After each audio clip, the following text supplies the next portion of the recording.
Assalamu alaikum and welcome to a new edition of Dr. Nutrition. Today's topic is gonna be focusing more into one single word.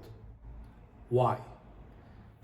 And everyone's listening here now, I want you guys to always think about this because this is how I learned it. You have to question the status quo. You have to ask yourself why we are doing it like this. For this, I wanted to dig a little bit deeper into a problem that I came across quite recently, and the person that I was explaining to them this problem, his eyes lit up, so he couldn't really understand. He couldn't really believe that this is a question. This problem was solved like this. And okay, let's dig a little bit deeper. The problem is, why do we see visceral fat? So, or where is this visceral fat is coming from? Why the animal has visceral fat? Whether it's a poultry, whether it's a ruminant, any animal, horses, whatever.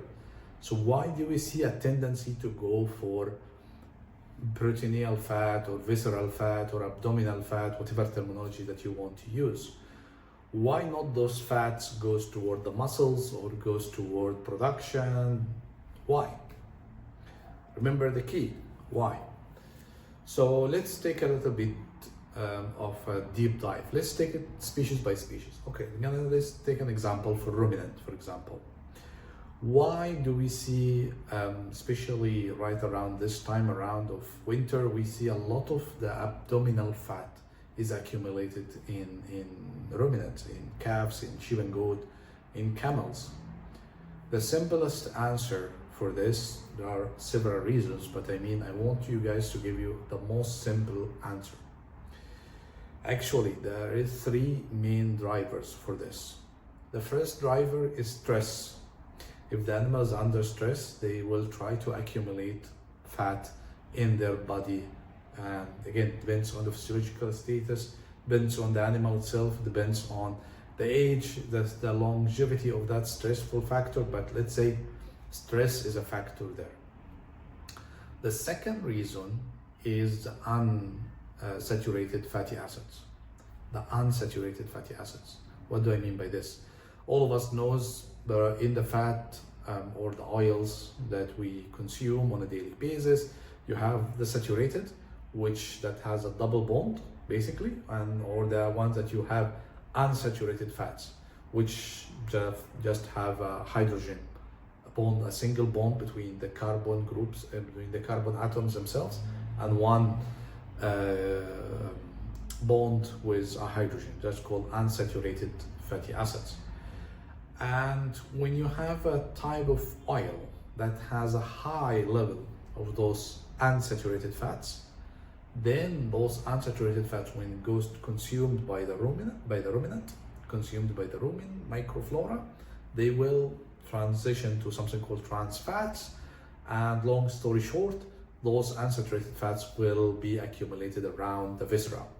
When talking about ruminants, at certain species of ruminants that have a very high production performance or average daily gain, like the Belgian Blue or the Angus or the Wagyu, for example, we give them a lot of saturated fats, not all the time, but certain periods of time.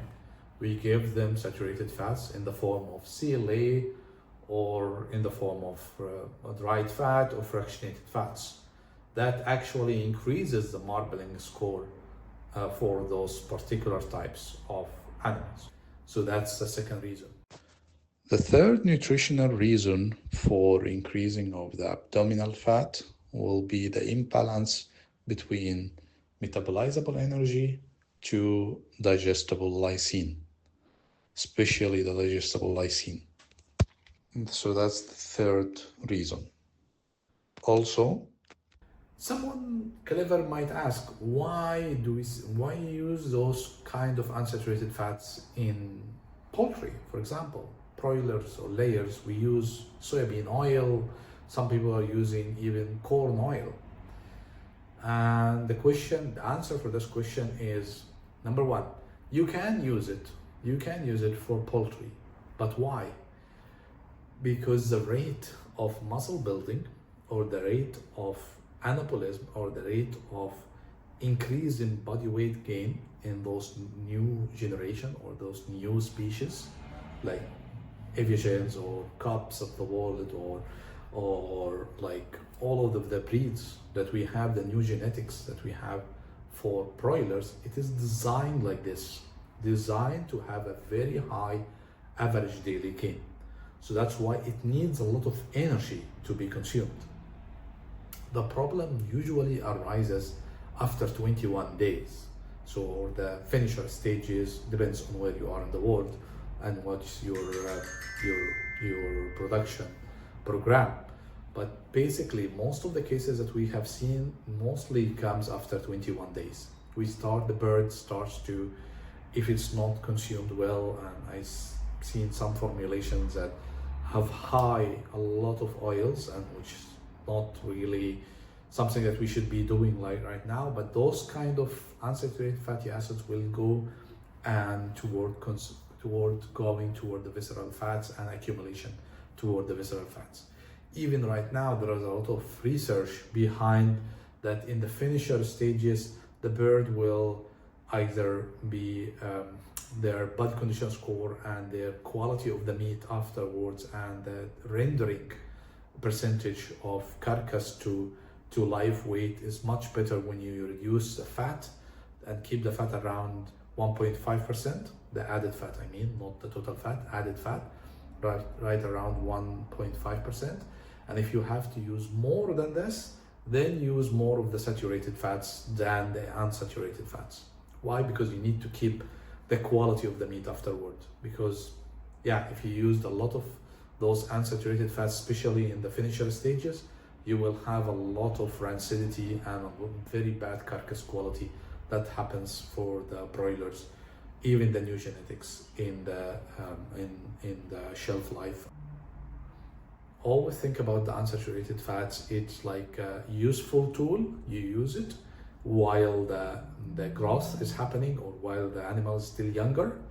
But once you hit a certain stage, you hit a certain physiological status, now you have to shift your program. Now you have to use more of the saturated fats, because the saturated fats will start to give you, in the ruminant, for example, start to accumulate under the skin, on top of the meat, and between the muscle fibers. In other words, called the marbling score, or what we have in the region. Customers are always asking about this. They want to have on top of the meat a very good thick layer of fat on top of the meat, or in the meat itself, not on the viscera. You can easily, as a nutrition, you can easily do that when you play with the saturated to unsaturated fats. That's in the ruminant. In poultry, again, my advice is don't go beyond 1.5% in added fats in terms of soya or corn a little bit lower, corn oil. And if you want to go beyond that, use more of the saturated fats. And again, keep in mind as well, it's very important to use emulsifiers. Emulsifiers will help you a lot on the digestion and absorption of those fatty acids, along with other values.